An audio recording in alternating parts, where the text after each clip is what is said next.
Natália é doutora em História aqui pela Universidade Federal de Santa Catarina.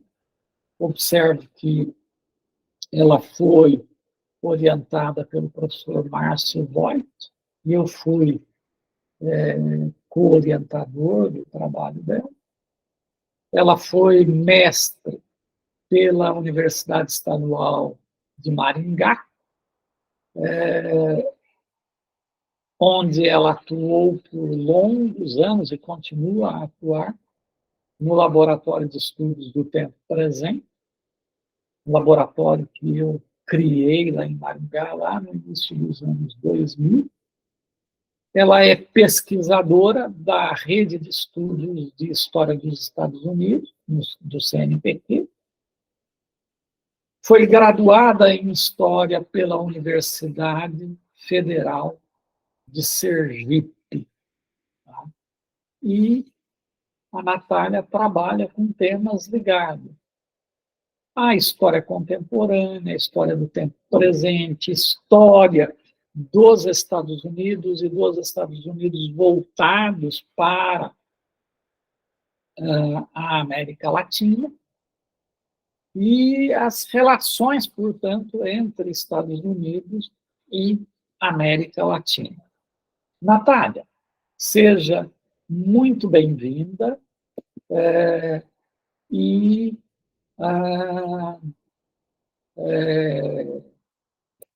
fico muito feliz pela sua presença e passo-lhe a palavra. Muito obrigado por haver aceito o nosso convite. Boa tarde, todo mundo. Acho que Sidney já fez aí minha apresentação. Eu só queria começar a minha fala agradecendo muito o convite, né? É um prazer enorme ter sido convidada para dividir um pouco com vocês do meu trabalho nessa aula, principalmente também como egressa do programa, né? Como ex-orientanda de Sidney e tudo mais. Então, para mim é um prazer estar aqui conversando um pouquinho com vocês sobre a minha pesquisa de doutorado e tentando contribuir com essa disciplina aí que tem esse plano de ensino fantástico, cheio de gente muito gabaritada e muito interessante, né? Além do próprio Sidney também ministrando as aulas. Bom, então vou começar assim falando um pouco sobre a minha tese. Eu acho que, como vocês puderam ler, né, a tese foi disponibilizada para vocês. E durante o meu doutorado, como o Sidney já falou também, eu conduzi uma pesquisa sobre o ponto 4, que foi um programa de auxílio técnico empreendido pelos Estados Unidos e destinado a países da África, da Ásia e da América Latina nos anos iniciais da Guerra Fria. No meu trabalho, eu privilegiei uma documentação mais específica sobre a América Latina, né, mas eu pude acompanhar também algumas discussões que se estendiam ao mundo, então, chamado subdesenvolvido. Né? Então, ao acompanhar relatórios, debates promovidos por intelectuais, policymakers, parlamentares, empresários, eu pude compreender que o ponto 4, ou melhor, todo o empreendimento da cooperação internacional via auxílio técnico, né, nos informa sobre algumas dimensões da Guerra Fria que nem sempre são muito discutidas. Né? Então, por exemplo, é bastante comum a gente encontrar pontos de vista que defendem que o Brasil, bem como boa parte dos países da América Latina, não foram cenários de conflitos diretos, de conflitos quentes da Guerra Fria. E isso, de fato, é verdade. Né? Quando a gente pensa na participação da América Latina na Guerra Fria, né, talvez os primeiros eventos que vêm à mente são a Revolução Cubana, talvez ali a crise dos mísseis, o golpe da Guatemala, orquestrado pela CIA em 1954. Mas quando é que vocês diriam, né, que a América Latina entrou na Guerra Fria de fato? Né? Será mesmo que a América Latina não participou da Guerra Fria nos anos iniciais? Eu acho que nessa fala introdutória do Sidney, ele já deu alguns indícios para a gente que sim, mas não existe um consenso historiográfico sobre isso, né? Porque no fim das contas é uma questão de perspectiva. Tem alguns estudos mais tradicionais, né, algumas abordagens mais de síntese que vão privilegiar esses grandes acontecimentos da Guerra Fria. E nessas abordagens, né, o conflito parece ter chegado à América Latina apenas a partir de 1959, com a Revolução Cubana. Né? Em alguns casos também é considerado o golpe da Guatemala e tudo mais. Inclusive, alguns autores consideram esse golpe orquestrado pela CIA na Guatemala em 1954 como, digamos assim, o fim derradeiro da política da boa vizinhança. Né? Eu também posso citar aqui um outro trabalho de um pesquisador chamado Tácito Rolim. Ele tem uma tese de doutorado sobre Guerra Fria, e o trabalho dele é bem centrado numa perspectiva mais militar e estratégica da Guerra Fria. Então, ele pensa as armas atômicas e termonucleares como os componentes centrais para entender o que foi a Guerra Fria, né? Então, são os elementos centrais da sua investigação. Então, para ele, a América Latina só seria inserido no conflito global da Guerra Fria após a crise dos mísseis, em 1962. Né? Então, ele vai entender o pós-guerra, o imediato pós-Segunda Guerra Mundial, como um período de perda de importância estratégica da América Latina. Então, na tese de doutorado dele, né, essa é uma abordagem da qual eu discordo, mas é uma abordagem corrente, né, uma abordagem que ela existe, né, ele interpreta o debate brasileiro sobre anticomunismo, políticas internas de segurança, os pleitos por auxílio técnico estadunidense, tanto para a produção mineral quanto para os caminhos, né, os projetos de desenvolvimento, a participação ou não de capital estrangeiro, enfim, todo esse debate do pós-guerra no Brasil, que foi bem acalorado no debate político brasileiro, ele não entende como expressões locais da Guerra Fria, mas como um saudosismo, né, como tentativas de reaver uma importância estratégica que havia sido perdida. Né? Tem um outro autor que eu acredito que, não sei se Sidney já colocou na disciplina, mas quando eu peguei a disciplina de Guerra Fria com ele, eu li, né, que é o Odd Arnwested, né, que ele é um dos grandes estudiosos aí sobre Guerra Fria, e ele desconstrói um pouco essa ideia de que o chamado Terceiro Mundo foi apenas um cenário onde a Guerra Fria aconteceu. E ele entende que esses países eles foram partícipes da Guerra Fria. Né? Ele entende a Guerra Fria como um elo que fez parte da relação entre os diversos países do mundo no pós-guerra. Né? Então, ele pensa a Guerra Fria nesse então chamado Terceiro Mundo a partir de intervenções de superpotências, né, considerando aí essas intervenções como esforços orquestrados pelo governo de um país no sentido de determinar a direção política de outro país. Né? E aí ele vai contextualizando e ele entende, né, que as intervenções dos Estados Unidos na América Latina são muito anteriores ao período da Guerra Fria, mas ele entende também os anos no pós-1945, né, ele entende como uma espécie de antessala, como um acúmulo de tensões que vai eclodir lá no golpe da Guatemala em 1954, que é onde ele entende, né, que de fato a Guerra Fria chega, né, na América Latina. Aí a gente tem aí outras abordagens, como a do próprio Sidney, né, ele tem esse estudo sobre o anticomunismo das elites brasileiras no pós-guerra, né, e também pela fala que ele fez aqui sobre o TIA, sobre a criação da OEA, demonstrando que desde o início, né, desses primeiros anos do pós-guerra, a América Latina já está inserida no que a gente pode chamar, né, o que a gente chama de Guerra Fria. E não só inserida de uma maneira passiva, né, como um cenário, mas também, né, mostrando como essas elites brasileiras, no estudo que ele faz, por exemplo, sobre o anticomunismo, né, no pós-guerra, como essas elites brasileiras elas conseguem operar essas tensões globais da Guerra Fria em favor do seu próprio projeto político e também dos seus interesses domésticos para a manutenção do status quo no pós-Segunda Guerra. Ou seja, para Sidney, né, e outros historiadores também que seguem essa perspectiva, a Guerra Fria já havia chegado ao Brasil e o Brasil já havia chegado à Guerra Fria desde o pós-Segunda Guerra Mundial. Né? Um outro exemplo interessante de abordagem também da Guerra Fria na América Latina é o trabalho de Héctor Miami Sugranes.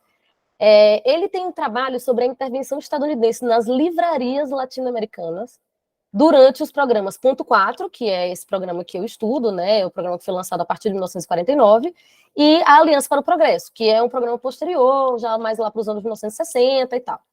E aí ele vai mostrando como ele explora, né, essa dimensão ideológica da Guerra Fria, na qual essa capacitação técnica e o direcionamento do modelo de desenvolvimento do hemisfério, ele é feito por meio do acesso ao conhecimento.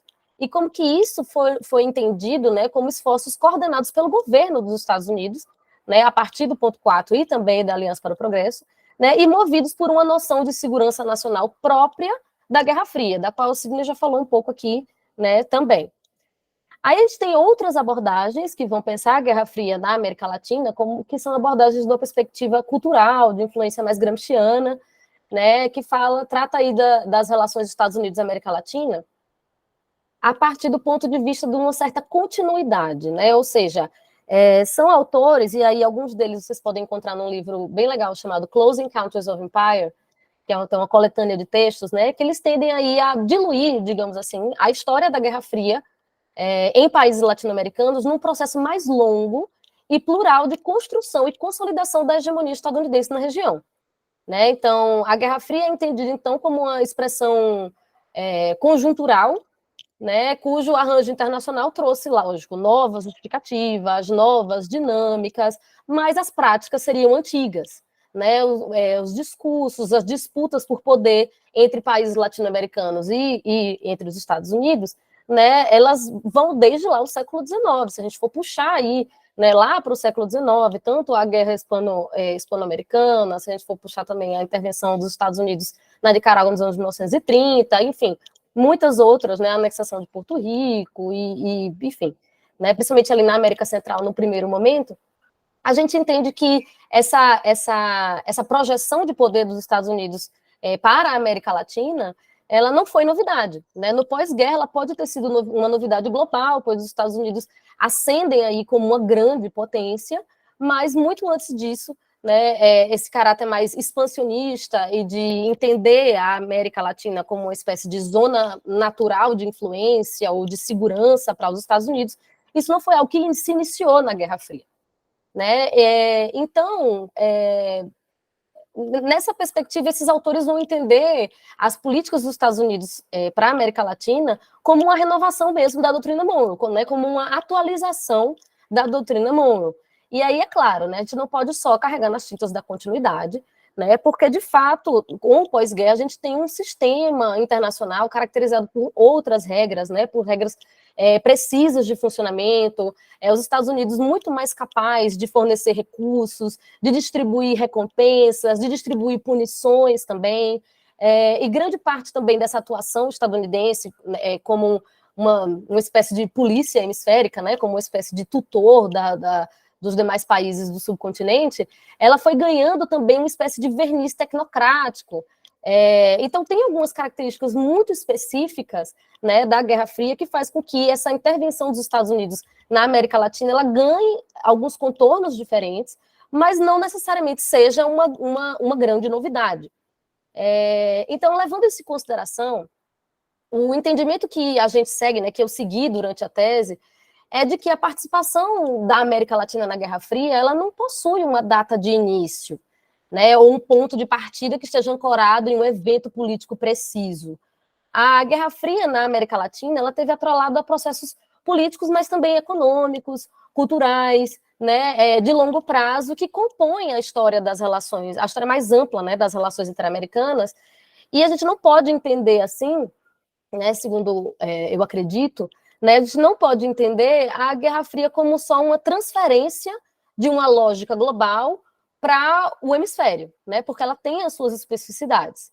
Então, o que a gente se propôs a pensar na tese foi observar a integração da América Latina, as dinâmicas da Guerra Fria, a partir de políticas de auxílio técnico. Né? Por conta da natureza das fontes que eu analisei, né, a maioria das fontes eram fontes que me dizia muito mais sobre a perspectiva dos Estados Unidos, né? A minha perspectiva de análise observa de que maneira os Estados Unidos buscaram integrar a América Latina à Guerra Fria. Isso com ou sem sucesso, porque nem todas as investidas dos Estados Unidos deram certo, né? Mas o empreendimento do auxílio técnico, né, e o estudo do ponto 4, né, é capaz de nos mostrar como que os Estados Unidos buscaram integrar a América Latina na Guerra Fria a partir de intervenções sistemáticas que englobaram interesses políticos, estratégicos, econômicos, culturais, morais, de segurança. E isso não foi por acaso, né? Vale lembrar que o tópico do auxílio técnico ele foi importante em conferências interamericanas desde o início dos anos 1940. Então, na terceira consulta de reunião dos chanceleres, né, americanos, 1942, durante a Segunda Guerra Mundial, o auxílio técnico já estava sendo discutido como um elo continental, né, e como também um instrumento de barganha ali, né, que acabou culminando, por exemplo, na ruptura de alguns países latino-americanos com o eixo, né, enfim, e esse auxílio técnico dos Estados Unidos para a região sendo uma espécie também de contrapartida. Né? É claro que o auxílio técnico prestado durante os anos da Segunda Guerra Mundial, ele também tem suas especificidades, ele tinha um caráter emergencial, mais ligado às demandas da Segunda Guerra Mundial, e é um pouquinho diferente do ponto 4. Mas eu estou resgatando esse background porque o auxílio técnico, desde então, já era um tópico bastante discutido, né? E já considerado relevante, tanto para a penetração do capital privado dos Estados Unidos na América Latina, quanto também para servir como uma ferramenta de direcionamento de setores latino-americanos de administração pública, de produção mineral, de produção industrial, de produção agrícola. Então, a gente entende que a assistência técnica, ela se constitui numa dimensão sutil, perene e, de certa maneira, silenciosa da Guerra Fria na América Latina. Né? O empreendimento do auxílio técnico, ele gerou tensões, ele instigou disputas, mas isso sem grandes rupturas ruidosas ou sem desencadear grandes eventos. Mas, ao mesmo tempo, ele estreitou o empreendimento do auxílio técnico, estreitou a dependência latino-americana com relação aos Estados Unidos, principalmente a dependência econômica, né? E acabou por amarrar grande parte da trajetória do processo de desenvolvimento, do processo de modernização dos países latino-americanos aos interesses de Washington, aos interesses do capital privado estadunidense, né, e aos interesses, enfim, estratégicos da Guerra Fria. Então, para que a gente possa entender de uma maneira, de que maneira a lógica da Guerra Fria penetrou nas relações entre Estados Unidos e América Latina, e o que o auxílio técnico tem a ver com tudo isso, vale a gente compreender de que maneira o auxílio técnico se tornou um eixo importante da política externa dos Estados Unidos. Né? Esse é um tema que eu trabalho um pouco mais no primeiro capítulo da minha tese, que não foi, acredito que não foi o capítulo, né, que foi passado para vocês assim como os capítulos principais, foi mais o segundo e o terceiro, né? Mas vale a pena a gente entender que, a partir do ponto 4, a promoção global do desenvolvimento, né, se institucionalizou como uma política fundamental da diplomacia estadunidense, voltada para o combate ao comunismo e para a expansão da hegemonia política e econômica dos Estados Unidos. Então, esse era um debate que já estava em voga desde o imediato pós-guerra. O ponto 4 ele surge como uma tentativa inicial e experimental de institucionalizar. Né, de institucionalizar o desenvolvimento, a promoção do desenvolvimento, o condicionamento da modernização do então chamado Terceiro Mundo, né, como um encargo, né, parte do Departamento de Estado. Então, é uma institucionalização de iniciativas que elas já vinham acontecendo, inclusive iniciativas que vinham acontecendo desde o início do século XX, mas por muitos outros agentes, como as agências filantrópicas, alguns grupos religiosos, já vinham fazendo trabalhos de auxílio técnico, né, na América Latina, mas o ponto 4, ele transforma esse auxílio técnico fora da urgência da Segunda Guerra Mundial em algo institucional, como parte da diplomacia estadunidense oficial para a região. Né? Então, a gente pode dizer que a experiência do ponto 4, ela foi, então, uma primeira investida institucional de policymakers que estavam convencidos da importância da modernização das, entre aspas, né, sociedades atrasadas, para que a ordem mundial que se desenhava no período tivesse contornos favoráveis aos interesses de Washington. Então, essa percepção, né, que era predominante em boa parte dos policymakers estadunidenses, ela vem de uma ideia corrente também à época de que desenvolvimento e segurança eram inseparáveis. Para o Nelson Rockefeller, que foi uma figura muito importante, né, principalmente nos anos da Guerra Mundial, para a cooperação interamericana, né, foi quem chefiou o Office e tudo mais, mas ele também trabalhou no ponto 4, ele seguiu trabalhando com auxílio técnico durante os anos iniciais da Guerra Fria.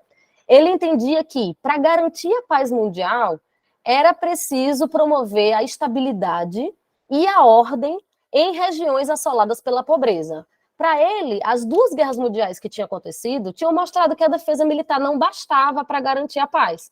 Era preciso expandir a produção dos países, era preciso impulsionar novos negócios, gerar mais empregos, ou seja, exportar a lógica capitalista da produtividade, cuidar da saúde das pessoas e unificar, universalizar a ideia de saúde, a ideia ocidental de saúde, para que esses trabalhadores pudessem trabalhar mais, viver mais, né? Construir novas escolas, fazer intervenções na educação, uma educação eminentemente anticomunista e que também gerasse esse alinhamento desses países ao modelo de futuro, ao projeto de mundo que os Estados Unidos buscavam liderar, né? Então, ele entendia que essas medidas de promoção de um desenvolvimento muito associado ao capitalismo liberal estadunidense, elas eram tão importantes quanto a defesa militar para garantir a paz mundial. Né? Então, esse entendimento de que a defesa e o desenvolvimento eram demandas inseparáveis foi o que marcou essa construção de uma nova ordem mundial no pós-guerra. Né? Para ele, e até para o próprio Truman, né, que é o presidente dos Estados Unidos à época do ponto 4, né, na verdade, desde os primeiros anos do pós-guerra, e olha que o Truman ele não era muito afeito, né, a temas latino-americanos, né, mas ele entendia que caso algumas expectativas de modernidade fossem frustradas nesses países latino-americanos, poderia acontecer de o que ele chamou de falsas doutrinas, ou seja, o socialismo soviético, pudesse virar uma alternativa atrativa. Então, era necessário que o capitalismo estadunidense se vendesse como uma solução para os problemas latino-americanos, como um sistema capaz de oferecer soluções para o subdesenvolvimento. Né? Então, vale também a gente ressaltar que o anúncio do ponto 4 ele surgiu pouco antes dos soviéticos explodirem a sua primeira bomba atômica, né? E no momento em que o orçamento militar estadunidense era o mais alto da história em tempos de paz. Então, existia esse medo, né, nos primeiros anos da Guerra Fria, de uma contínua escalada nas hostilidades e do desencadeamento de uma guerra altamente destrutiva. E isso fez com que o ponto 4 parecesse uma boa ideia, porque ele parecia uma solução minimamente realista, né, uma solução barata, porque como a gente vai discutir um pouquinho mais adiante, né, o funcionamento do ponto 4 ele não exigia dos Estados Unidos grandes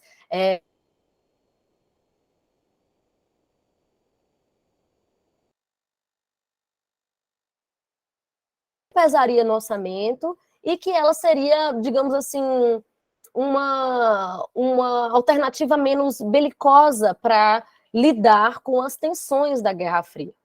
Né? Vale lembrar também que, nesse período, a Ásia e a África estavam sendo chacoalhadas por lutas anticoloniais, e muitos desses movimentos de libertação, eles vinham gestando de autonomia, muitos deles influenciados pelo pensamento socialista, e a partir daí foi se alimentando, então, o receio de que essas disputas políticas, né, muito em decorrência da queda dos impérios europeus com a Segunda Guerra Mundial, fossem somadas aí à crise econômica, né, a problemas econômicos nessas colônias, e essas regiões começassem, então, a se voltar para a União Soviética como um farol para a conquista da sua libertação. Isso no mundo colonial. Quando a gente pensa em América Latina, também estava acontecendo um certo rebuliço aqui, no sentido de busca de uma maior urbanização das cidades, de industrialização, maior participação política, mais classes, né, reivindicando o poder.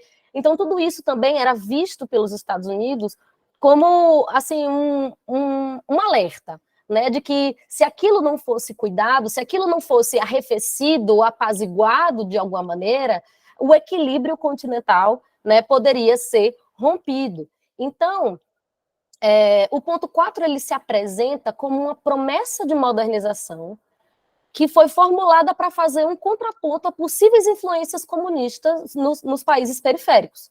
Né? E nessa tentativa de oferecer a esses anseios dos países periféricos por desenvolvimento, por industrialização, algum tipo de solução que os afastasse da influência, de uma possível influência soviética, porque, como o Sidney mesmo falou, se tinha a informação que a União Soviética não tinha condições, né, de fazer aproximações muito concretas, né, e muito a ponto de perturbar a segurança desses países. Mas aqui, o ponto 4, ele é uma tentativa de rebater o apelo das ideias, né, socialistas e comunistas do modelo soviético. Né? Então, em mais da metade do mundo, naquele período, os problemas econômicos eram muito profundos. Então, e muitos desses problemas, eles eram desconhecidos para os Estados Unidos. Não tinha como querer promover o desenvolvimento na América Latina do mesmo jeito, ou usando as mesmas ferramentas que se utilizou para reerguer a Europa. E não só não tinha como, mas também não se tinha interesse, né? Não se tinha capital para isso. E, mesmo assim, dificilmente as mesmas soluções serviriam, porque os problemas eles eram de naturezas diferentes, né? A Europa, quando os Estados Unidos lançam o Plano Marshall, eles estão recuperando países que já haviam passado por um processo maduro de industrialização, de urbanização, e no caso de muitos países periféricos, essa base industrial ela sequer existia, ou ela ainda era muito rudimentar. Então, os problemas eram de outra natureza, né? Então, foi a partir daí que se foi entendendo que talvez o auxílio técnico fosse um mecanismo adequado mesmo, um programa de longo prazo que possibilitasse a exploração de recursos inexplorados, né, nessas regiões, que fosse capaz de expandir a produção de matéria-prima nesses países que, em sua maioria, eram agrários exportadores, e que garantisse que esses países tivessem uma participação mais ativa no comércio internacional, principalmente como consumidores, né, tanto dos países da Europa quanto dos Estados Unidos.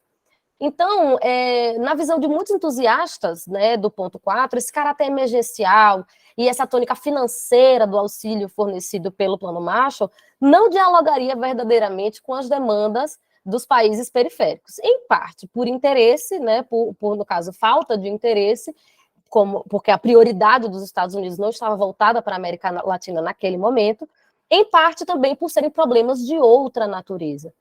Então,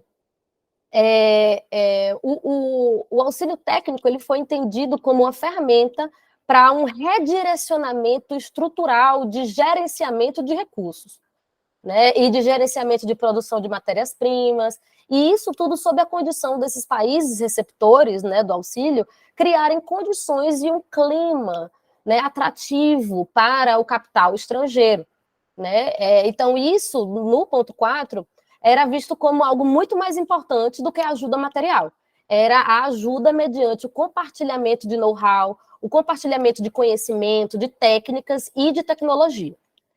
Então, o ponto 4 ele faz parte de um esforço de moldar os contornos do desenvolvimento do mundo, né? Principalmente do mundo periférico. E o esforço ele vem dessa tentativa de alinhar os povos e as produções de países periféricos a um padrão específico e pretensamente universal de modernidade. E então, o ponto 4, junto com o Plano Marshall, junto com o fortalecimento de organizações financeiras multilaterais, como o Banco Mundial, que é criado mais ou menos nessa época, o FMI também, e a ONU, eram partes diferentes de um objetivo global coeso, que era dinamizar o comércio internacional, aumentar a produção, expandir a economia estadunidense e garantir uma paz e uma segurança no mundo que fossem convenientes, né, que mantivessem inabalada a liderança de Washington nessa nova ordem mundial que se desenhava.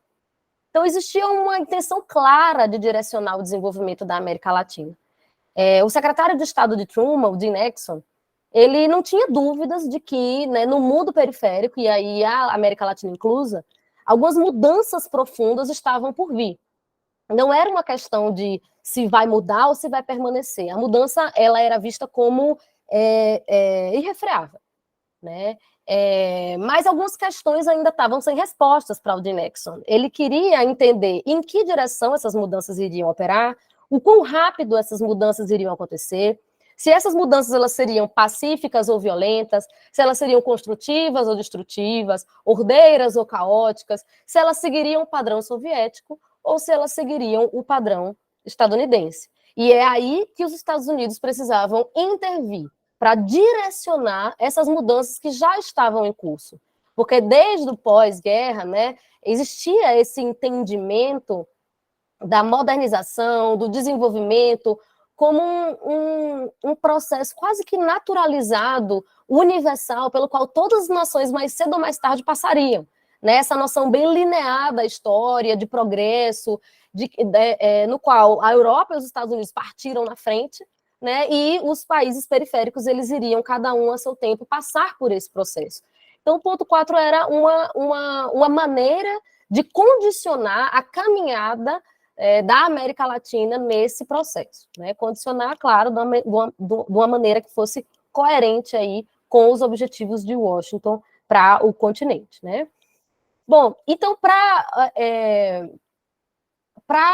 a gente começar a entender um pouquinho mais as especificidades, né, do ponto 4, vale a gente começar com um objetivo, né, um dos objetivos que era o de ensinar os povos periféricos a fazerem, entre aspas, as escolhas certas para o seu futuro. Essa seria uma forma de amenizar o fermento revolucionário do nacionalismo, né, de direcionar os processos de descolonização, no caso das colônias asiáticas e africanas. E o próprio Exxon ele acrescentou, né, que um dos trunfos da assistência técnica era ensinar esses povos, né, porque eles entendiam-se que eles não tinham experiência, não tinham informação, não sabiam pleitear por uma cooperação adequada, criavam expectativas de saltar rapidamente para o desenvolvimento industrial, não tinham capacidade de autogestão. Então, o ponto 4 serviria para guiar, né, uma visão bastante paternalista mesmo, né, nesse caso da América Latina. E o Exxon defendia, então, que mediante o auxílio técnico a países periféricos, os Estados Unidos eles não apenas cuidariam dos famintos e dos doentes, eles não apenas alimentariam os famintos e cuidariam dos doentes do continente, mas eles iriam transmitir, pelo compartilhamento de conhecimento, de técnicas e tecnologias, a promessa de que os povos subdesenvolvidos alcançariam a dignidade humana, o direito ao bem-estar material, a capacidade de governar a si mesmo. Então, existia uma retórica, né, humanitária que também envolvia o ponto 4, né, e é claro que, por muitos motivos, essa promessa nunca foi cumprida. Né? Antes da gente aprofundar um pouco mais essa discussão, né, sobre os objetivos do ponto 4, vamos para o básico, né? No que consistiu o ponto 4 e como é que ele foi mais ou menos estruturado. O ponto 4 foi esse programa de auxílio técnico, anunciado em 1949 pelo presidente Harry Truman, foi anunciado no discurso inaugural dele. Então, era um Truman recém-eleito, desejoso de gerar um impacto político no seu primeiro discurso. E o ponto 4, quando ele é anunciado, né, pelo Truman, ele não era muito mais do que uma ideia inspirada nas experiências de cooperação dos Estados Unidos com a América Latina durante os anos da Segunda Guerra Mundial. Inclusive, um dos idealizadores do ponto 4, o Benjamin Hardy, ele tinha trabalhado no Brasil em projetos de auxílio atrelados ao Office de Nelson Rockefeller. E daí ele teria tido a ideia do ponto 4, que seria uma espécie de projeção global de algumas iniciativas que já haviam sido testadas continentalmente durante o período da Segunda Guerra Mundial. Né? E aí, como que se daria, então, esse auxílio técnico via ponto 4 na América Latina? O auxílio ele era oferecido mediante a demanda dos países que desejassem receber. Então, os países precisavam pleitear a ajuda. E o auxílio ele era feito projeto a projeto, ou seja, não tinha um grande arranjo geral e integrado para financiar e impulsionar a industrialização ou desenvolvimento. Ele era projeto a projeto. Feita a demanda, né, pleiteado o projeto, né, por algum país receptor, o projeto ele era analisado, e ele era analisado de acordo com os interesses estratégicos, econômicos e de segurança dos Estados Unidos, e também de acordo com os interesses do capital privado estadunidense, E se esse projeto fosse aprovado, ele era firmado num acordo diplomático bilateral entre os Estados Unidos e o país requerente, e entre as chancelarias ali dos dois países seria definida a duração do projeto, os resultados esperados e a contribuição financeira de cada uma das partes. Em média, para cada dólar estadunidense, eram colocados 3 dólares latino-americanos. Né? Mas isso era muito instável, dependia muito do projeto, não tinha muito padrão na condução do ponto 4, justamente por ele ser esse programa um pouco experimental. Os Estados Unidos tinham vários erros assim de registro, de produção de relatório, tudo era muito novo também para aqueles policymakers, né? Então, olhar a documentação do ponto 4 é realmente um desafio, porque ela é meio caótica, ela não é muito organizada, porque o programa ele é um pouco errático mesmo. É um programa, né, experimental. Então, os projetos eles duravam também em média de 3 a 5 anos, então não eram projetos muito longos, e isso variava bastante. E aí, quando a parceria era firmada, um escritório técnico era instalado dentro do ministério responsável pela área contemplada, o Ministério da Saúde e Educação, o Ministério da Agricultura, e esse escritório, ele abrigaria uma comissão mista de técnicos, tanto dos Estados Unidos quanto do país requerente. Né? E esses técnicos, eles trabalhariam juntos nesse projeto de auxílio técnico. E aí esse modelo de assistência ele era pensado para que progressivamente a responsabilidade do funcionamento dos projetos fosse sendo delegada exclusivamente para os países receptores. Ou seja, os Estados Unidos não faziam qualquer acordo de longo prazo, também não se responsabilizavam grandemente pelo funcionamento ou pelo financiamento também. Então, o que comandava o funcionamento era uma lógica chamada self-help, que implicava em ensinar os países a ajudarem a si próprios. Né? No caso da América Latina, a instituição que cuidava disso era o Institute of Inter-American Affairs. E esse instituto, né, existia desde os tempos do Office. Ele foi criado lá em 1941 para cuidar dessa parte do auxílio técnico, né? Só que na época ele estava especificamente ligado ao esforço de guerra. Então, a gente pode dizer que não só os princípios do ponto 4, mas também uma parte da sua estrutura administrativa foi um legado dos tempos da política da boa vizinhança. Mas a gente não pode dizer que houve uma exclusiva continuidade, porque são contextos muito diferentes. O interesse dos Estados Unidos para a região se transformou, a importância geopolítica da região também se transformou. Então, a gente tem aí alguns ajustes, mas, ao mesmo tempo, uma estrutura administrativa e uma experiência anterior que foi utilizada como referência. Nesse sentido, a gente pode até falar que a América Latina ela foi uma espécie de laboratório da hegemonia estadunidense. Até se a gente pensar no TIA mesmo como referência para outros tratados, né, mais globais dos Estados Unidos, a gente entende como essa expansão hegemônica ela foi sendo ensaiada primeiro no continente para depois ser projetada globalmente no pós-Segunda Guerra. No caso do ponto 4 é a mesma coisa. Né? A gente tem essa experiência de auxílio, de aproximação, claro, totalmente condicionada às condições da Segunda Guerra Mundial, que ela funciona primeiro no âmbito continental, como parte da diplomacia estadunidense, e depois ela se expande para outras regiões do mundo, países da África, países da Ásia, como uma política global. Sobre o financiamento dos projetos, a fonte privilegiada era sempre os capitais privados dos Estados Unidos, ou os governos dos países receptores. Os capitais públicos dos Estados Unidos, eles entravam na América Latina só em áreas em que a iniciativa privada não tinha interesse, ou também sob o regime de empréstimos, e muitas vezes esses empréstimos eles eram concedidos a conta-gota. Para esses empréstimos acontecerem, tinha alguns acordos muito rígidos e com muitas condições. Então, realmente não havia um compromisso financeiro dos cofres públicos dos Estados Unidos com a América Latina mediante o ponto 4. O governo dos Estados Unidos participava da escolha dos projetos, do desenho dos projetos, mas quem financiava era basicamente os países latino-americanos e a iniciativa privada. Né? Ou seja, era bastante barato. Né? Muitas das engrenagens burocráticas de financiamento público dos Estados Unidos, elas passavam tanto pelo Banco Mundial, quanto pelo Exim Bank, que era o Export-Import Bank of Washington. E muitas vezes essas instituições elas agiram politicamente, né, como agentes para disciplinar e pressionar governos por políticas econômicas que agradassem investidores privados estrangeiros. Então, o comportamento dos países latino-americanos era constantemente avaliado e condicionado à concessão ou não de empréstimos. E em vários exemplos, né, o Banco Mundial, por exemplo, interveio em muitos contextos, pressionando os regimes contra a restrição à entrada de capital estrangeiro, a taxação desse capital e tudo mais. Um exemplo que a gente pode citar foi o apoio ao regime de Somoza na Nicarágua, com um número desproporcional de empréstimos, enquanto o país oferecia aos Estados Unidos uma base conveniente a partir da qual se poderia lançar suas operações militares.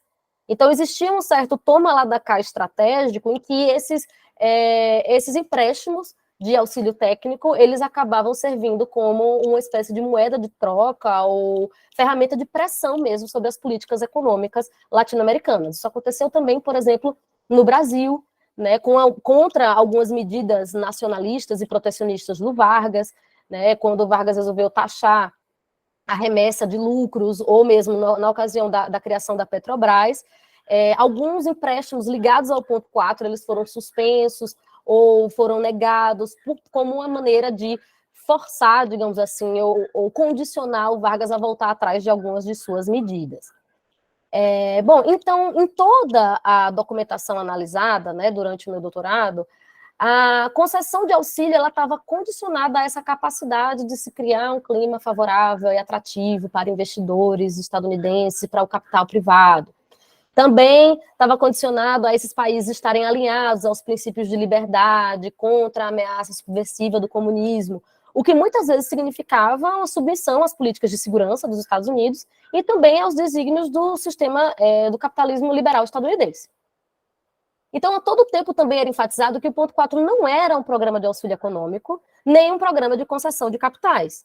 Então, quando o Sidney fala que no pós-guerra a América Latina era a única região que não tinha, né, um programa de auxílio, isso se sustenta quando a gente pensa no sentido de auxílio econômico de concessão de capitais. De fato, não existia.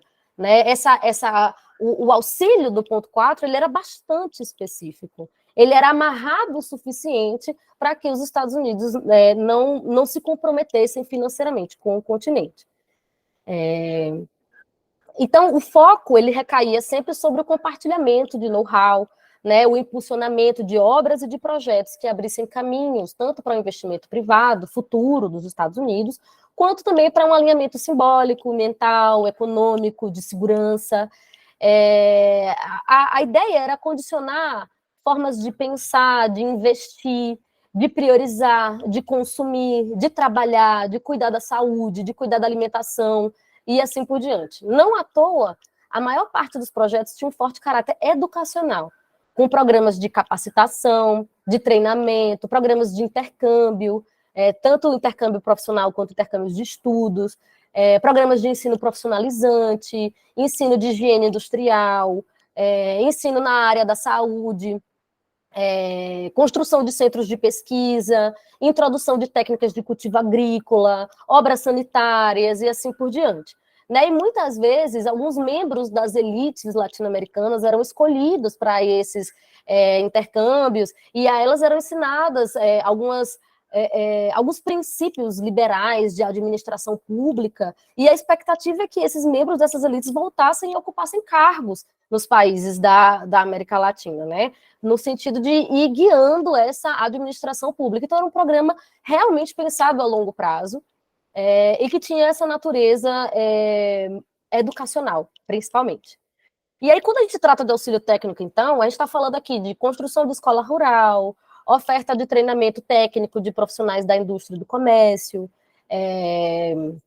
realização de estudos científicos voltados para o controle de epidemias, desenvolvimento de técnicas de plantio, promoção de projetos para mecanização da agricultura, construção de obras estruturais para o transporte, para que viabilizasse, por exemplo, a chegada de algumas empresas estadunidenses, né, ou esse escoamento, esse melhor escoamento da matéria-prima latino-americana, com as melhorias nos portos, rodovias, ferrovias, e até mesmo intervenção em sindicatos, né, com apoio aí, principalmente material, e o treinamento de algumas lideranças também. Então, o ponto 4 ele é um programa muito amplo, ele agiu em várias esferas, e ao mesmo tempo que ele é muito amplo, ele é muito vago, né, muito difuso, mas seguia essa diretriz de ser uma intervenção sistemática atrelada a esses interesses, né, dos Estados Unidos para a América Latina durante esses anos iniciais da Guerra Fria.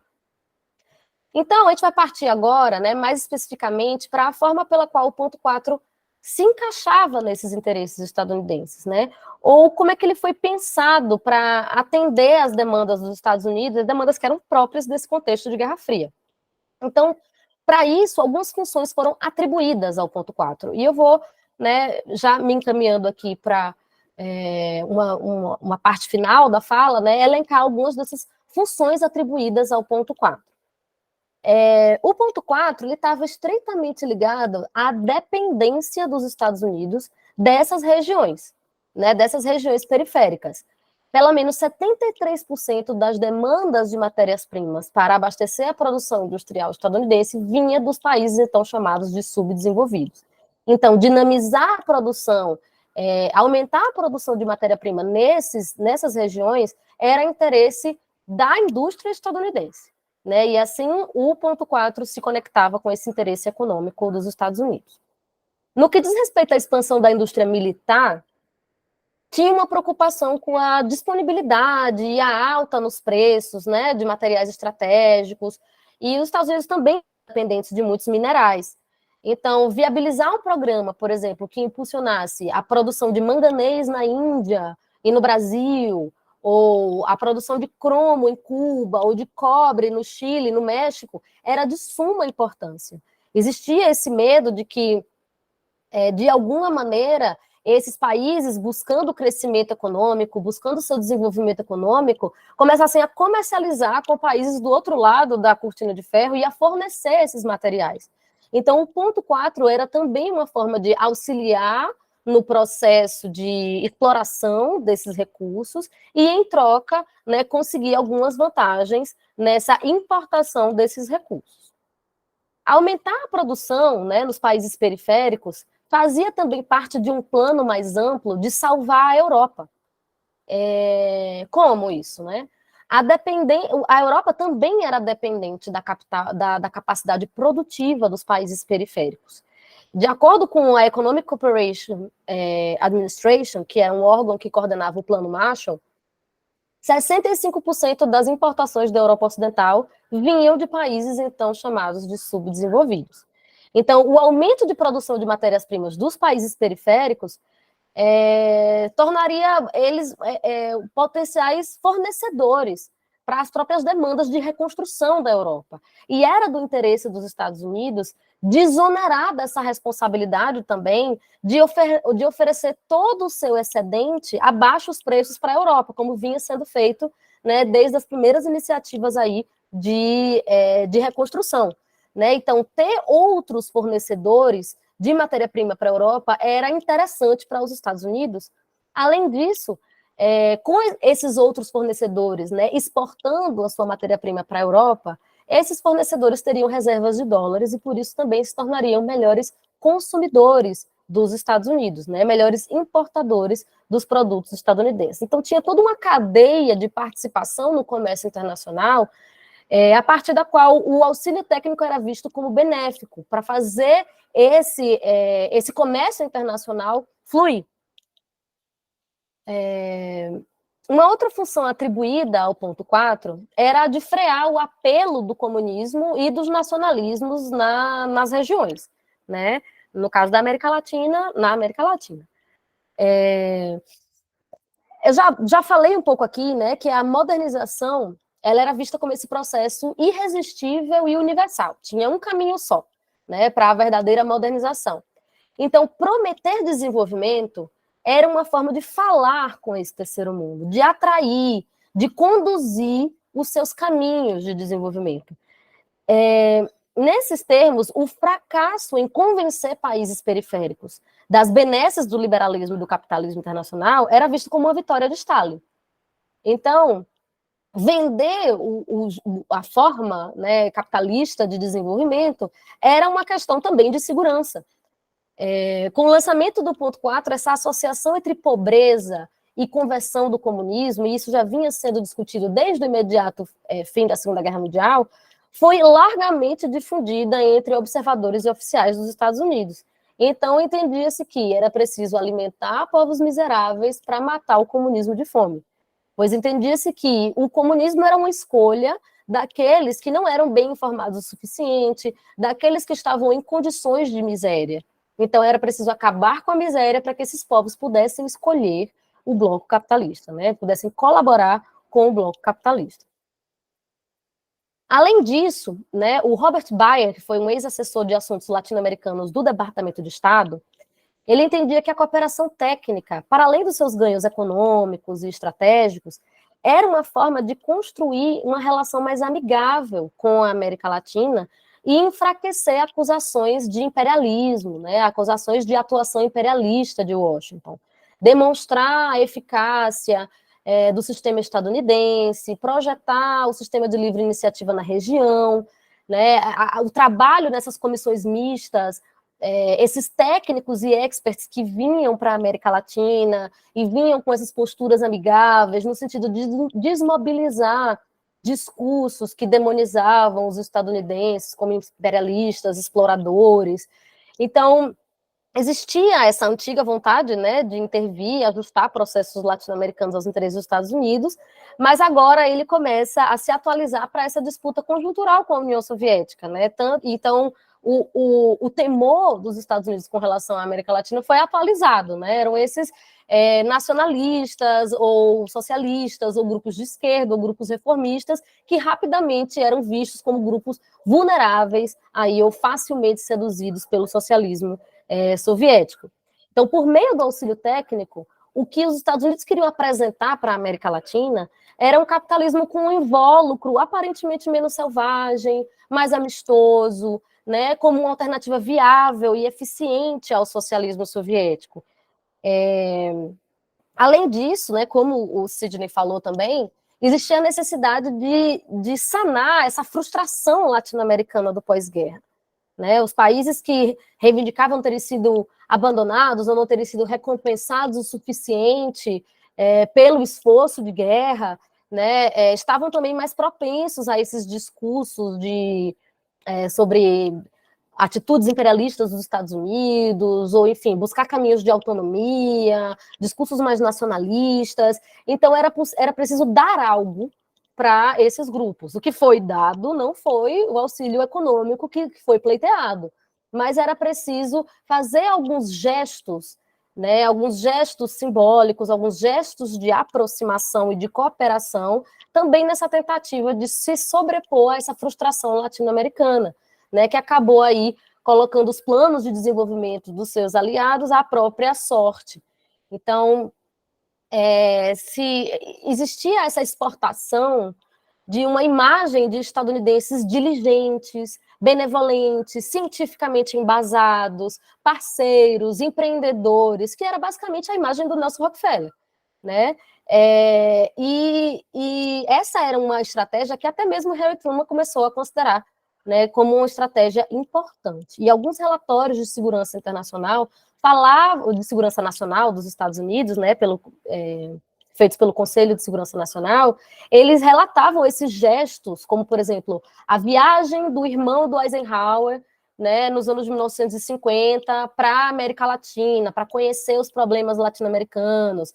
Isso foi uma viagem pensada junto com o Conselho de Segurança Nacional dos Estados Unidos, como uma forma de arrefecer, de acalmar os ânimos latino-americanos. E foi uma viagem puramente simbólica, né? Ela não chegou, ela não resultou em grandes efeitos no sentido de cooperação econômica, mas ela tinha importância também no sentido ideológico da coisa. Uma outra função atribuída ao ponto 4 esteve ligada ao que alguns autores chamam de consenso sobre desenvolvimento do pós-guerra. Esse consenso entendia que havia um nexo entre conhecimento e poder, ciência e negócios. Né? Existia a crença de que a transferência de tecnologia e de expansão econômica seriam soluções mais convenientes e eficazes para sanar quadros de escassez, E isso seria mais eficiente do que, por exemplo, a redistribuição de capitais e de recursos, que era basicamente o que a América Latina vinha pleiteando aos Estados Unidos, né? Nessa perspectiva, os entusiastas do auxílio técnico estrangeiro, eles entendiam que experts e cientistas, eles ofereceriam soluções imparciais, soluções técnicas para os problemas sociais, políticos e econômicos, e tudo mais que não fossem essas soluções embasadas na teoria macroeconômica, tudo mais que não fosse isso era caos político. Então, era preciso confiar nas ciências sociais, nas ciências políticas, econômicas, porque somente elas ofereceriam um aparato de diagnóstico, de solução de problemas, que era algo cultuado à época como imparcial e livre de ideologias. Então, nesse processo, existia uma despolitização dos problemas latino-americanos, né? Os problemas eles eram vistos, na verdade, o diagnóstico que era feito por esses experts, eles eram vistos não como um julgamento político sobre os nossos problemas, mas como uma constatação da realidade, uma constatação, fatos desvendados pela ciência, né? Então, essa ideologia ela ia desaparecendo por trás desse verniz científico, por trás da força do método científico. Então, os projetos de desenvolvimento formulados para a América Latina, eles não eram percebidos como parte de uma construção política interessada, mas, né, como o fruto da investigação científica social.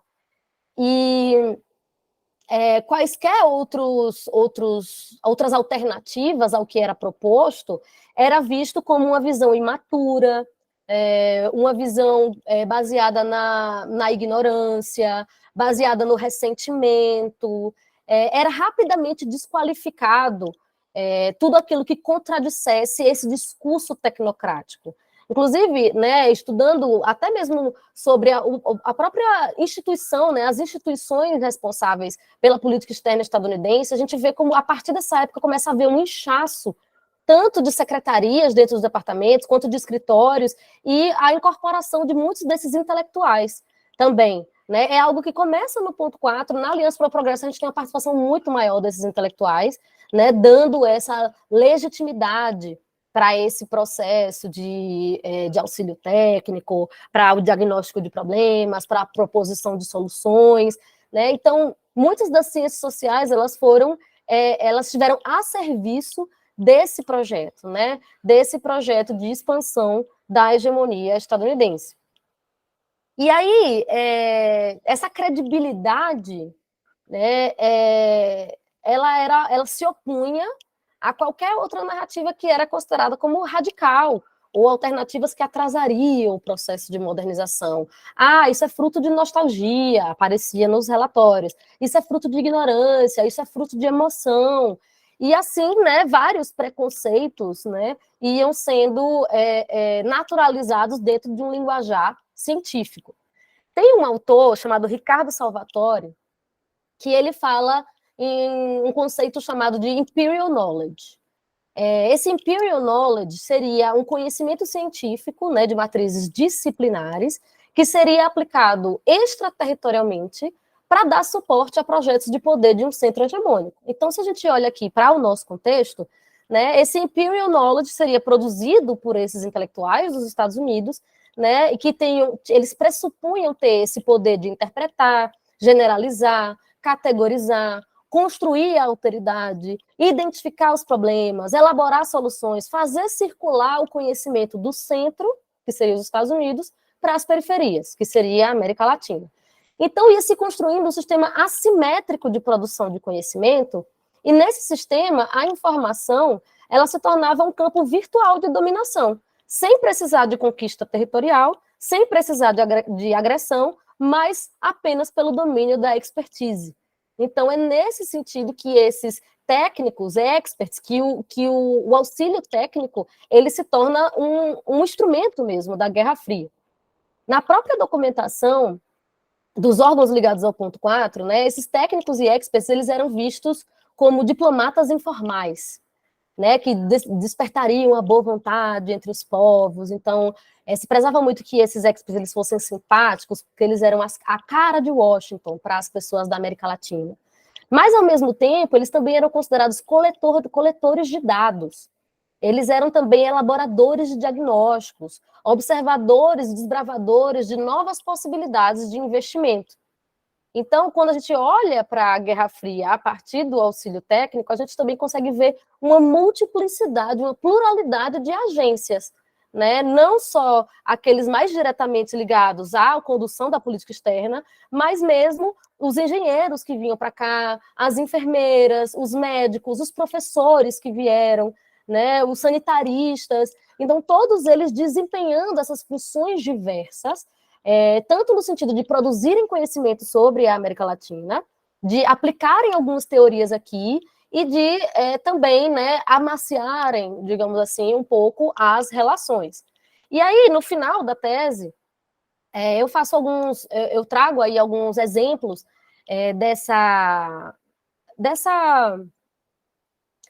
desses trabalhos do ponto 4 na América Latina, né, nas principais áreas, na agricultura, que era uma das áreas que mais angariavam, né, que mais reuniam recursos recursos públicos dos Estados Unidos pelo Institute of Inter-American Affairs, também a saúde, que era talvez o campo mais organizado, e ele era mais antigo também, desde os tempos da Segunda Guerra Mundial já tinha bastante investimento nessa área de saúde, e na educação, que era a base aí para a grande parte de todos os outros programas. Né? Enfim, lá eu vou discutir algumas especificidades, alguns desafios, mostrando também que existia muita tentativa e erro nesse processo. Muitas vezes, por exemplo, quando algum tipo de iniciativa dava errado, não se questionavam os métodos, mas entendia-se que o problema estava com a América Latina.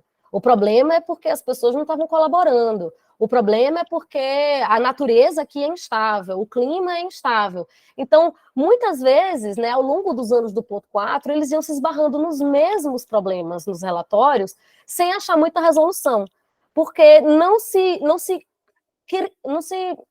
tinha muito um senso crítico, né, de que as coisas que estavam sendo testadas aqui, muitas vezes elas não surtiam os resultados esperados. Então, realmente, assim, o ponto 4 ele é um mundo muito vasto, né, de pesquisa.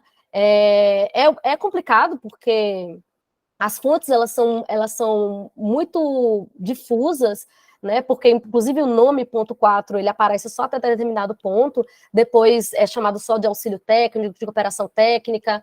Então, para você encontrar as fontes, identificar que aquilo é sobre o ponto 4 é também um desafio.